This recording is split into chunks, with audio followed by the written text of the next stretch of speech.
Останнім часом, спостерігаючи уповільнення прогресу в розвитку великих мовних моделей, я все чіткіше усвідомлював, що великі лінгвістичні моделі досягли певної стелі можливостей поточної архітектури нейромереж, заснованих на трансформерах від Google. Так само, як свого часу трансформери революційно змінили ландшафт штучного інтелекту, нова архітектура Titans від тієї ж компанії має потенціал здійснити черговий прорив, який дозволить галузі перейти від екстенсивного шляху розвитку, простого збільшення розміру моделей, до інтенсивного, через фундаментальне покращення здатності моделей до навчання та запам'ятовування інформації. Свого часу, у 2017 році, ця інформація пройшла непоміченою для більшості людей. Лише потім, після впровадження в реальні приклади, спричинила весь цей хайп з шиї. Але на цей раз я спробую цього не допустити. Поінформованість – єдина зброя, яка залежить тільки від нас.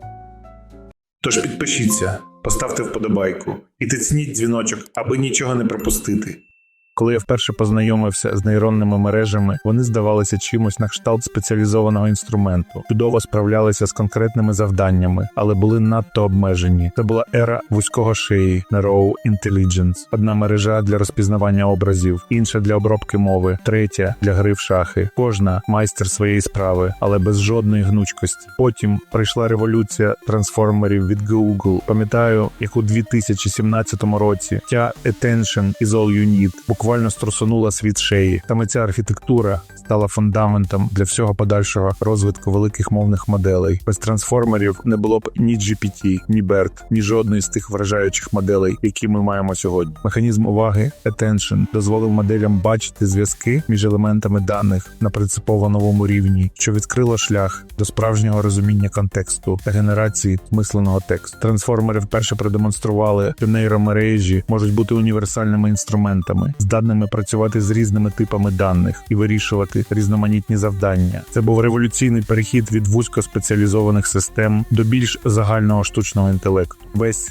сучасний розквіт шиї, включаючи такі досягнення, як ChatGPT, Midjourney чи Claude, став можливим саме завдяки цій архітектурі. Але зараз, розглядаючи нову архітектуру Titans, я бачу наступний великий крок. Знаєте, трансформери при всій їхній революційності мали серйозне обмеження. Вони забували занадто швидко. Уявіть собі розмову, де ви можете пам'ятати лише останні кілька речей. Саме так працювали трансформери через їхні обмеження контекстного вікна. Titans змінює це фундаментально. Те, що мене найбільше вражає, це їхній людиноподібний підхід до пам'яті. Подумайте про те, як ми запам'ятовуємо інформацію. Щось вражаюче залишається в пам'яті надовго, щось буденне забувається, а щось зберігається як базові знання. Titans реплікує цю структуру через 3 типи пам'яті: короткочасну для поточного контексту, довготривалу для важливої історичної інформації та постійну для фундаментальних знань. Найцікавіше – це механізм здивування. Модель буквально вчиться визначати, що варте запам'ятовування, базуючись на тому, наскільки інформація неочікувана чи важлива. Це нагадує мені, як ми краще запам'ятовуємо незвичайні події в нашому житті, і все це працює в масштабах, які раніше здавалися неможливими. Понад 2 мільйони токенів. Для порівняння, це як прочитати цілу книгу і пам'ятати кожну важливу деталь від початку до кінця. Ми спостерігаємо народження нового покоління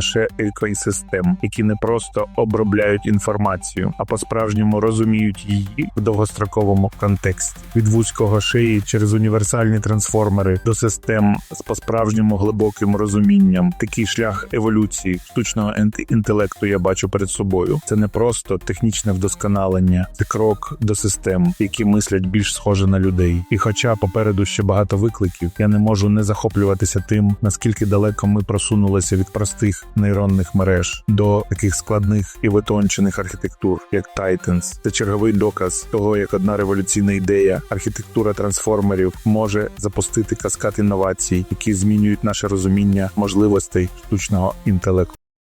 Розглянемо ключові відмінності між класичними трансформерами та новою архітектурою Titans. Щодо архітектури пам'яті, трансформери використовують єдину систему пам'яті через механізм Attention з обмеженим контекстним вікном та квадратичною складністю, тоді як Titans впроваджує 3 рівні пам'яті: короткочасну, Core, довготривалу, Neural Memory та постійну, Persistent Memory, забезпечуючи лінійну складність та підтримку контексту понад 2 мільйони токенів. У механізмі навчання трансформери мають зафіксовані параметри після навчання та застосовують однаковий підхід до всієї інформації. Натомість Titans використовує адаптивне навчання під час виведення, унікальний механізм здивування для відбору важливої інформації та інтелектуальне забування неважливих даних. Стосовно обробки інформації, трансформери покладаються на self-attention для всього контексту без компресії історичної інформації, в той час як Titans пропонує гібридний підхід з 3 варіантами: MAC – пам'ять як контекст, MAC – пам'ять як фільтр, MAL – пам'ять як шар, та забезпечує ефективну компресію історичної інформації. У плані масштабованості трансформери обмежені квадратичною складністю та фіксованим розміром контексту, тоді як Titans пропонує лінійну складність, динамічне масштабування та ефективну паралелізацію. Щодо управління ресурсами, трансформери характеризуються постійним використанням всієї пам'яті та відсутністю механізму забування, а Titans впроваджує адаптивне управління пам'яттю, інтелектуальне забування та оптимізоване використання ресурсів.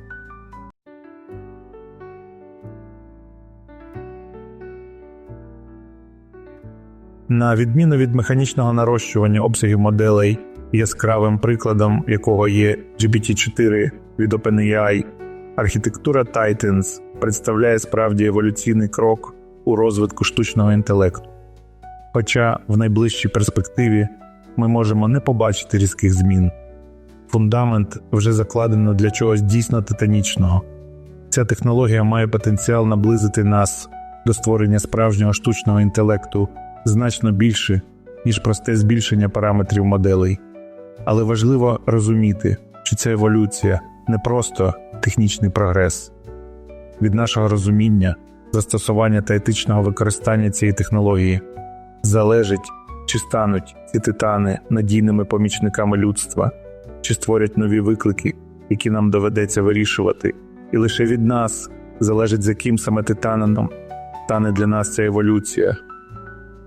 Тож підпишіться, поставте вподобайку, тисніть дзвіночок і до зустрічі!